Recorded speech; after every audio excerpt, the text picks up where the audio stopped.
जी। तो इसमें कहता है कि ये आपके पास लेमेज थ्योरम में कि if a particle is in equilibrium under the action of three forces, अगर आपके पास एक पार्टिकल है जिस पे तीन फोर्सेज लग रही हैं, हम ये कह लेते हैं ये पार्टिकल है जिस पे तीन फोर्सेज लग रही हैं, then the forces are coplanar, तो वो फोर्सेज एक प्लेन में होगी सारी, और एंड ईच फोर्स, और जो हर फोर्स है उसकी जो मैग्नीट्यूड है वो प्रोपोर्शनल होगी, मतलब उसको रेशो में लिख सकेंगे। फॉर एग्जांपल F1 फोर्स है तो वो प्रोपोर्शनल होगी किसके, अपने साइन ऑफ एंगल के।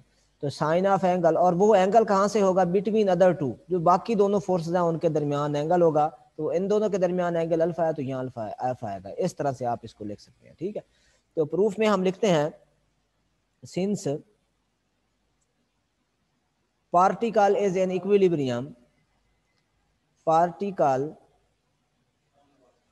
इज इन इक्विलिब्रियम, जब इक्विलिब्रियम में हो तो हमें पता है sum of all forces is equal to zero होता है, ठीक है। तो यहाँ पे तीन फोर्सेज हैं, एक है F1, दूसरी फोर्स है F2, तीसरी फोर्स है F3, इन तीनों का सम जो है वो इक्वल टू आएगा जीरो। अब आपने साइन ऑफ एंगल बनाना है तो हमें क्रॉस प्रोडक्ट लेना पड़ेगा। साइन एंगल तभी आता है जब हम क्रॉस प्रोडक्ट लेते हैं। तो एक फोर्स है F1, दूसरी फोर्स है F2 और तीसरी फोर्स है F3, इन सब का क्रॉस प्रोडक्ट कर लेते हैं किसके साथ, इन सब का हम क्रॉस प्रोडक्ट कर लेते हैं F3 के साथ, या F1 के साथ, किसी एक के साथ आप कर लें, F3 के साथ कर लेते हैं, equal to zero cross F3, ठीक है जी। तो देखें आप, मल्टीप्लाई मैं करूंगा तो बन जाएगा F1 cross F3 plus F2 cross F3 plus F3 cross F3 equal to zero. अब आपको पता है जब सेम वेक्टर हो तो cross product of same vector is equal to zero, cross product of same vector equal to zero, इस वजह से ये जीरो हो जाएगा। यहाँ पे इसकी मैग्नीट्यूड कर लेंगे F1, ठीक है, इनटू F3, ठीक है, साइन, और F1 और F3 के दरमियान जो एंगल है वो देखें क्या है, F1 और F3 के दरमियान जो एंगल है वो हमारे पास है बीटा, ठीक है जी। F1 और F3 के दरमियान एंगल है बीटा, यहाँ पे आ जाएगा साइन बीटा, प्लस F2 और F3 के दरमियान, एक मिनट ठहर जाए, इसको मैं अरेंज भी करना पड़ेगा हमें, ये ना, इसको पहले ऐसे करते हैं, दूसरी तरफ ले जाते हैं ताकि ये रेशो की फॉर्म में आ सके।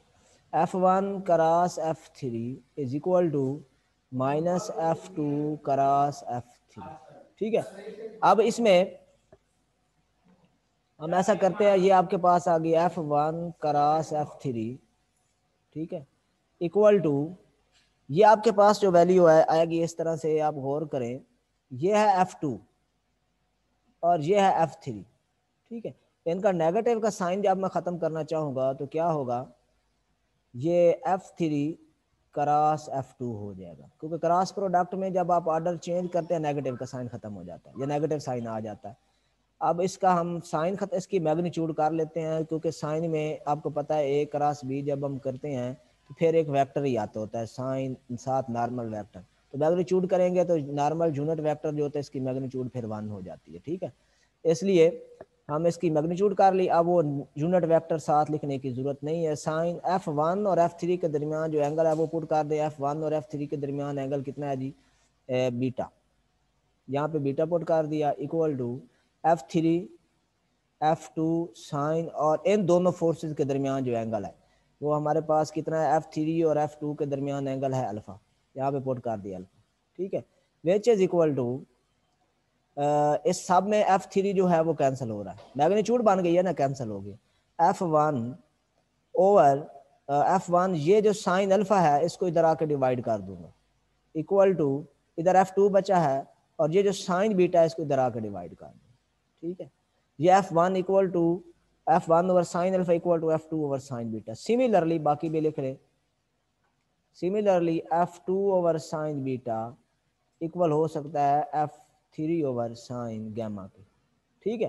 तो यहाँ से आप इसका डायरेक्ट रिजल्ट लिख लेते हैं, this implies that F1 over sine alpha equal to F2 over sine beta, और F2 over sine beta equal आया है F3 ओवर साइन गैमा के। ये तो एक प्रूफ हो गया। एक बात और रह गई है, हमने प्रूफ करना है कि ये कोप्लेनर होती हैं।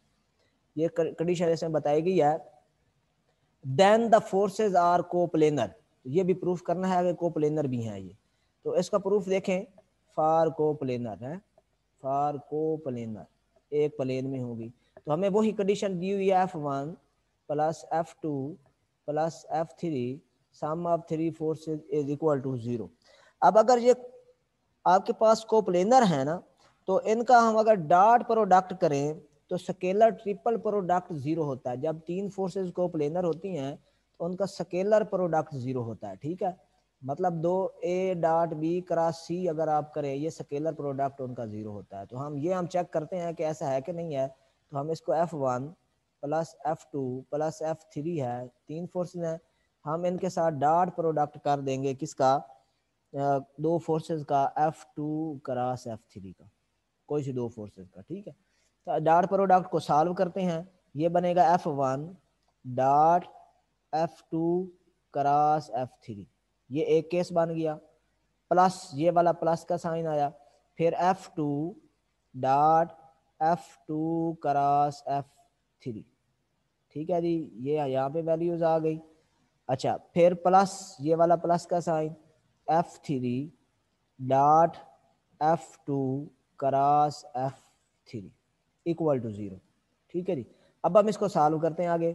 इसमें एक बात समझ लें, यहाँ पे याद रहे, स्केलर ट्रिपल प्रोडक्ट में अगर दो वेक्टर सेम हो जाएं, ठीक है, तो आंसर 0 आता है। कहीं कहीं पे भी दो वेक्टर सेम हो जाए स्केलर ट्रिपल प्रोडक्ट में। ठीक है, तो अब इसमें गौर करें तो यहाँ पे F2 और F2 सेम है, यहाँ F3 और F3 सेम है, इसलिए इनका आंसर 0 हो जाएगा।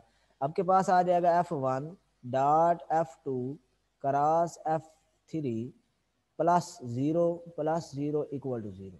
ठीक है, तो ये 0 वेक्टर आता है आंसर, बल्कि ये यहाँ पे स्केलर प्रोडक्ट में 0 स्केलर वैल्यू आती है, इसलिए ऊपर वेक्टर लगाने की जरूरत नहीं है इन पे। ठीक है जी, ये इसको आप ऐसे भी लिख सकते हैं, स्केलर प्रोडक्ट को आपको पता है ए डॉट बी क्रॉस सी तीन वेक्टर हों तो उनको आप लिख सकते हैं, ऐसे नोटेशन होती है इसकी ABC फॉर्म। ठीक है, F1 F2 और F3 इक्वल टू 0। तो ये कंडीशन कोप्लेनर की प्रूफ हो गई। Hence forces are coplanar.